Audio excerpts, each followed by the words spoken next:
కాకతీయుల కాలం నాటి కళా వైభవం పాలకుల తీరుతో కళ తప్పింది. ప్రకృతి అందాలతో పర్యాటకులను ఆకట్టుకుంటున్న మెదక్ జిల్లాలోని కల్పగూర్ అభివృద్ధికి నోచుకోవడం లేదు.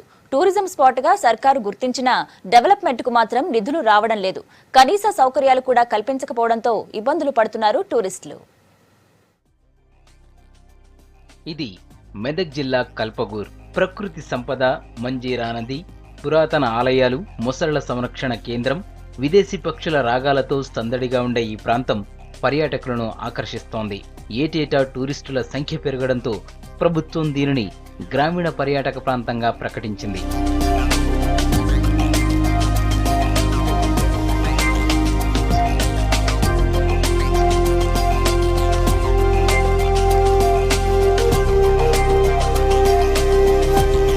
పదకొండవ శతాబ్దంలో కాకతీయ రాజులు నిర్మించిన ఆలయాలు పర్యాటకులను కట్టిపడేస్తున్నాయి. కాశీ విశ్వేశ్వర ఆలయం, సంగమేశ్వర ఆలయం, దుర్గామాత ఆలయాల్లో శిల్పకళ ప్రత్యేక ఆకర్షణ. ప్రతాపరుద్రుని సేనాధిపతి శిష్యుడైన ఒంటిమిట్ట ఓబులయ్య నిర్మించినట్టు స్థానికులు చెబుతున్నారు. కల్పగూర్ దేవాలయాన్ని కాకతీయుల కాలంలో నిర్మించిన దేవాలయం ఇది. ఇదేగాక ఇక్కడ మా గ్రామంలో సంగమేశ్వర దేవాలయం అని కూడా ఉన్నది. ఇవన్నీ ఆ కాకతీయుల పరిపాలనలో కట్టించిన దేవాలయాలే. ఇవి ఈ అనాదిగా వెనుకబడిపోయినవి. వీటికి మడులు మాణిక్యాలు లేక ఈ దేవాలయాలు వెనుకబడిపోయినాయి.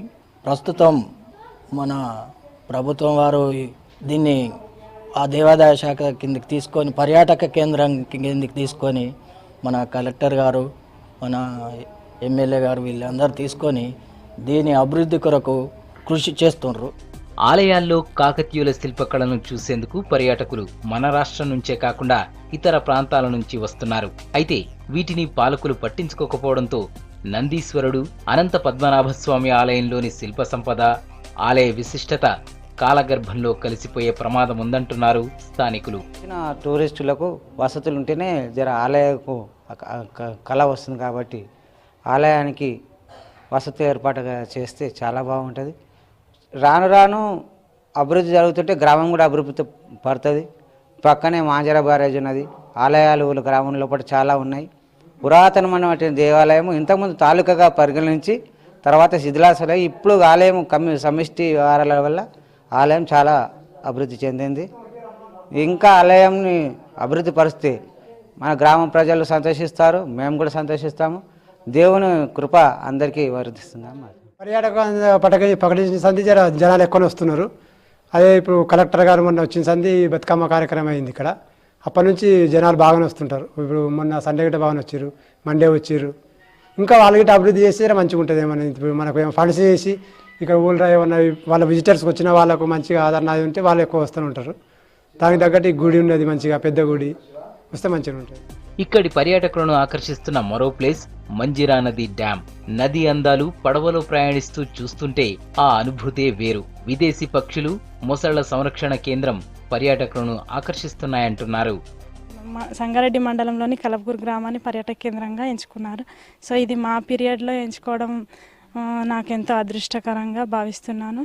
సో మా గ్రామస్తులు కూడా సంతోషం వ్యక్తం చేస్తున్నారు. ఎందుకంటే టూరిజం కింద ఈ గ్రామాన్ని ఎంపిక చేసుకోవడం వల్ల మా ఊరి యొక్క ఖ్యాతి జిల్లాలకు, రాష్ట్రాలకు అంతటికీ తెలవడమే కాకుండా డెవలప్మెంట్ పనులు కూడా, అభివృద్ధి పనులు కూడా అవుతాయన్న ఆశతోటి అందరం ఉన్నాం.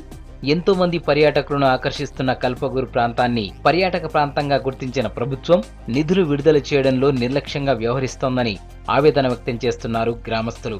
పర్యాటకుల సంఖ్య పెరుగుతున్నా ఇక్కడ మాత్రం సౌకర్యాలు లేకపోవడంతో వారికి ఇబ్బందులు తప్పడం లేదు. అధికారులు, ప్రజాప్రతినిధులు పట్టించుకొని కల్పగూర్ చరిత్రను కాపాడాలంటున్నారు గ్రామస్తులు.